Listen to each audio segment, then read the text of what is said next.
Hey everyone, Dr. Frunky, and welcome back to my knife OR. So we're going to be doing a full conversion on the ZT0392 Black here. We're going to be replacing all of the standard hardware with all of the available copper hardware for the ZT0392/Hinderer Eclipse.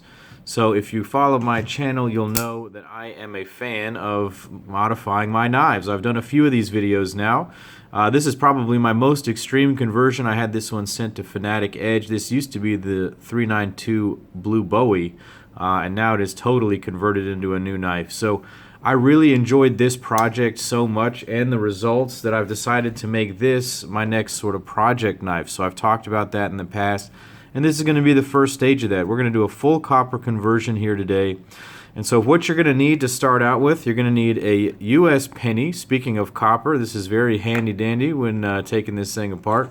You're going to need one driver, and that's going to be your T6 driver here. I like these WiHa tools. I think they're really great.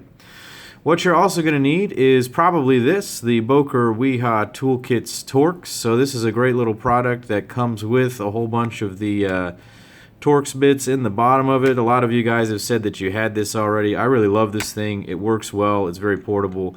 But this is going to be the important piece right here. You're going to want a number 14 spanner bit. So I picked this up on Amazon for like $5. I'll include a link down below in the description about it. But instead of paying $75 for the tool that Hinderer supplies, the armorer's tool, to open up these pivots, go ahead and buy one of these things if you're not afraid of it. Now, I will say that it did put a little bit of wear and tear on the back of that pivot there. We'll talk about that in just a minute, but that's the price I'm willing to pay. I don't really care that much. This knife is a user and a carrier, and I was testing the DLC coating, so a neat little thing here. But go pick this up. We're going to go ahead and get right into it and start breaking this thing down. You're also going to want your lube of choice here. So if you can notice, the pivot is actually already loosened a little bit. That's because I don't want to fight with this on video for you. Believe me when I say that this is one of the most difficult knives I've ever had to disassemble. So your number 14 spanner bit is going to fit right in that unique proprietary pivot that Hinderer likes to use. I will be honest, I'm not a huge fan, but I've never really had any difficulty just disassembling these knives without this tool before, but I noticed that this knife was put together with a significant amount of Blue Loctite. So that's very unique to this particular edition. You know, I never tried to take apart the other DLC coated knives. Maybe you guys could tell me a little bit about that. Did you have a lot of Loctite in your DLC knives? Is there a reason that they're doing that? Because it's like better? I don't really know. So when you're unscrewing this screw, you're going to want to leave the frame engaged, the lock engaged, because it's going to keep that pivot from spinning, puts a little tension on it. There's a freely spinning pivot. That's what makes it so difficult to disassemble. So we're getting this screw out here. I've actually already taken this knife apart, left everything a bit loose so that we can just have a smooth video here. I'm going to move a little bit of this stuff out of the way so I'm not crowding everything. Now we're going to get in with the T6 here. On these knives, if you kind of pinch the frame and hold the other side, these screws do come out. Each one of these screws was laced with a bunch of Blue Loctite. I will just say that. And so it took a good amount of patience and definitely some time under a hair dryer to take apart. So that's another critical thing here. A lot of knives are put together with Blue Loctite, and the recommendation is that you put it under some heat. A hair dryer works fine on a high setting. So again, the T6 here is working on every single one of these body screws. I'm just taking it all down. Every single screw is going to come out.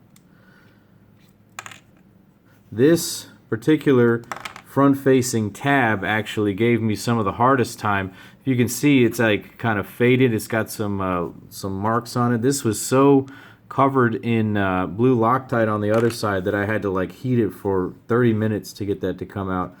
Very difficult. I didn't want to do all that for you on this video. I will say that it was a definite struggle for a little while there. But each one of these screws is going to come out way more easily for me on this video than it will for you in real life. So take your time. Be careful with this takedown, because this DLC coating does not want to get scratched up, and you don't want to scratch it all up and everything. So good. Got all the body screws out. Let's not forget these guys on the back. We're doing a full deconstruction here, guys. Taking it all down. So I've enjoyed doing these project knives. I think the next phase of this project might involve redoing the handle scales and definitely redoing the blade. You know, I'm not the biggest fan of DLC coating, and this one has all DLC coating. Another reason that I purchased this knife was to see if I could do a project where I take it off and see what it looks like. I'm thinking of sending the knife off to razor edge knives this time for a conversion, so we'll see. So I've got all the screws out. That went fine. Alright, all of this, again, rather difficult to disassemble. One of the most frustrating knives I've ever had to disassemble here. Oop, I hit my own tripod. Okay, here we go. And it will open. You just have to be aggressive with it.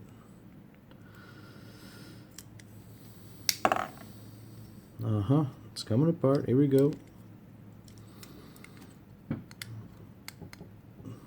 Oh man, this is going to take some time up in this video. We'll get it off.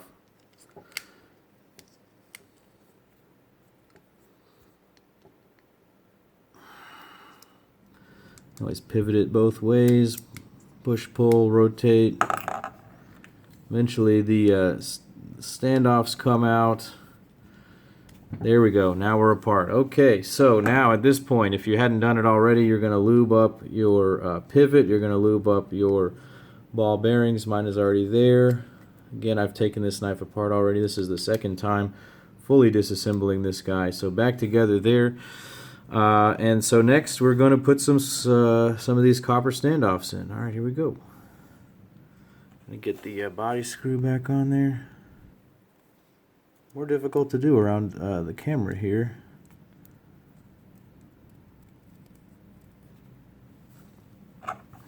Alright, so let's keep in mind that our body screws are titanium and our standoffs are going to be copper. Titanium being much harder and stronger than copper. You do not want to strip these out by over tightening them. You really just need to get them to kind of finger tight each one of these times. All right.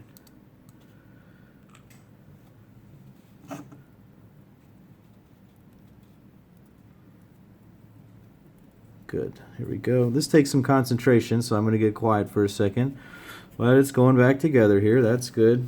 So we've got that. Lube up your pivot again on this side and your ball bearings. We're going to get this all together here about as quick as we can.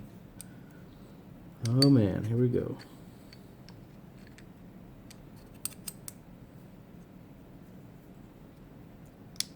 There it is. They snap into place.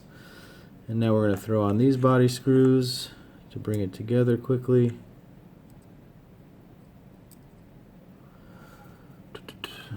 Let's find that other one. Using a black background is difficult on this one here. Okay. So here we go. Got the body screws coming back. If I need to do this in two parts, I might do that. So this will be part one right here. I think I'm going to run out of time before this is totally done. Alright, nice and gently now. You don't want to strip these screws out again. Copper versus titanium. Titanium's going to win. Alright, body screws going on. Just finger tight here, not going too crazy. We really want everything to come together smoothly. Going to get the pivot back in here now. Pivot screw. Release the lock here so that everything lines up. You know, a little bit of Loctite to overcome there. Most of it screws in most of the way just by hand. That's not too bad.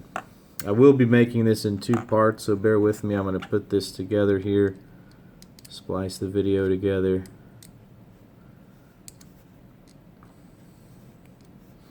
Putting the pivot back on, using the penny. Usually just finger tension can hold it there.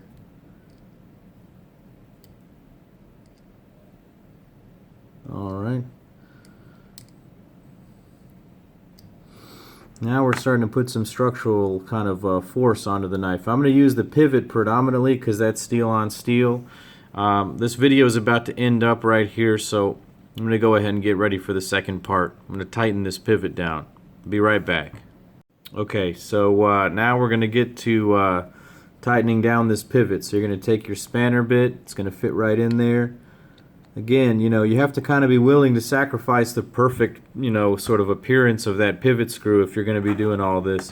I'm sure that some of you out there might be able to do it more gently. I was a bit impatient and just kind of ripped it open because it was giving me such a hard time. I'm telling you, lots of blue Loctite, so you have to be willing to kind of sacrifice the knife in that way here. This is how you can hold it. You know, you just hold your tension with your fingers on the back side. Use the penny to tighten the pivot. Sorry that I'm just getting my hand all up in the business here. Alright. This is tough because I'm trying to avoid the corners here. Now copper is much softer than the titanium, and it's softer than the DLC coating, and so you're not going to strip your DLC by using the copper.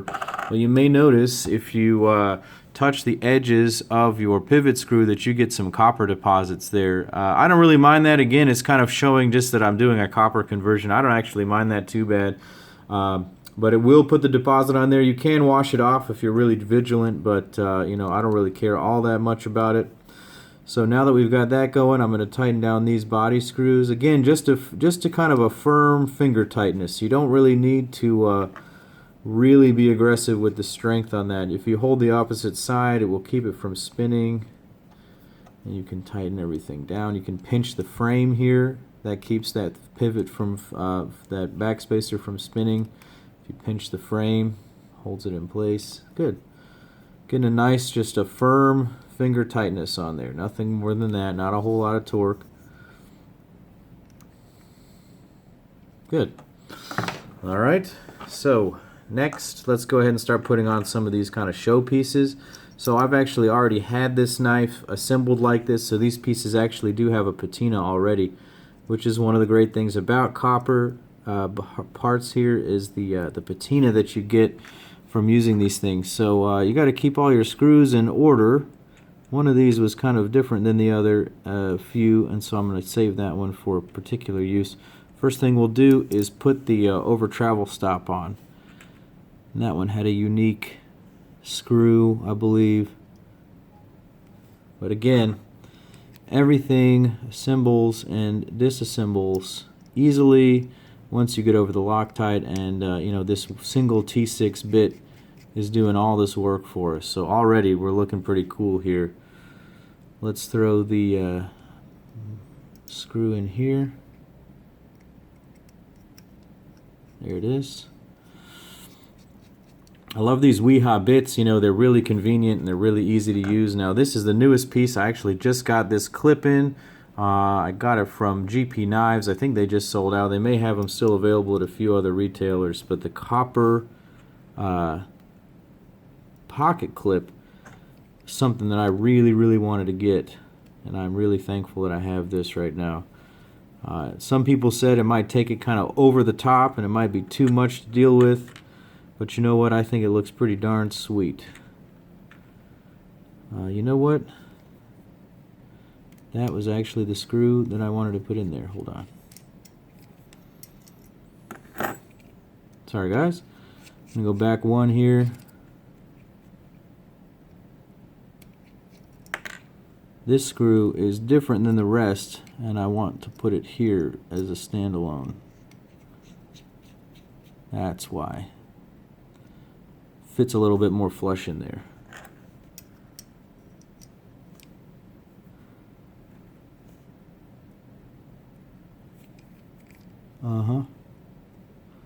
This is sort of a perilous construction and deconstruction because all of this stuff is fairly soft material. You know, the DLC and the copper, if your hands slip up too much, you can definitely kind of scratch everything. Now this clip is not titanium. The clip is actually stainless steel that's coated in copper. So I thought that was pretty neat. So I know it's a strong clip. I really wish that they would release the rest of the hardware. They've really only released a full set of hardware for the 3-inch knife. Whoa, that's getting pretty sweet. We're almost done here. One more piece to go on right there, and I think we're in business. So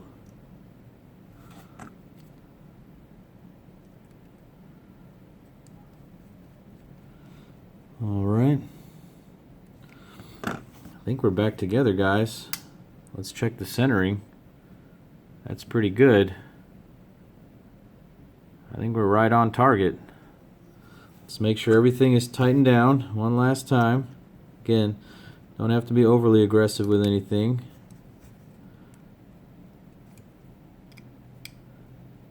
But the DLC, you know, screws definitely hold up to a little bit of force from the screwdriver. You know, they're not stripping out, they're not showing any real wear. Really the only thing was the pivot. And that seems to be it, guys. So that's actually fully locked down. Really enjoyed that. Took a little bit longer than I anticipated. Let's get some of this finger oil off of here and take a full look at it. Alright. This thing is beautiful. So now we've got the ZT0392 Black, or BLK, now with copper hardware from Hinderer. So Hinderer sells this hardware on their website. They also sell it at a few major distributors. So I actually got the standoffs, I got the over travel disc, and I got both of the body filler tabs there from Blade HQ, but they did not have this in stock. I got this at GP Knives. And so very cool here. Another thing to keep in mind, sometimes the DLC will hold on to some metal from the screwdriver, so you can sometimes just wipe that away. I can see that there a little bit. I'm going to work on that. But maybe I'll put just a different screw in there. But this stuff is held up pretty well. This knife looks pretty cool. I'm going to carry it like this. Head over to my Instagram at Dr. Frunky to see some pictures of it. Would you guys be willing to do this to your knife, to take it down and take it apart? I know that we're all perfectionists. People who are watching this are probably kind of knife guys like me that enjoy sort of a perfect knife. But we also enjoy having our own sort of custom version. And I'm happy that I did this to this knife. I think it looks badass right now. I'm going to enjoy it like this for a few weeks and then maybe send it over for the full conversion and the change on the body, and definitely maybe taking the DLC off of that blade. Really, really cool here, guys. Go check out my Instagram again. Click like and subscribe to my channel here for more of these videos. Thanks for coming to visit me here in the knife operating room. This is Dr. Frunky saying take care.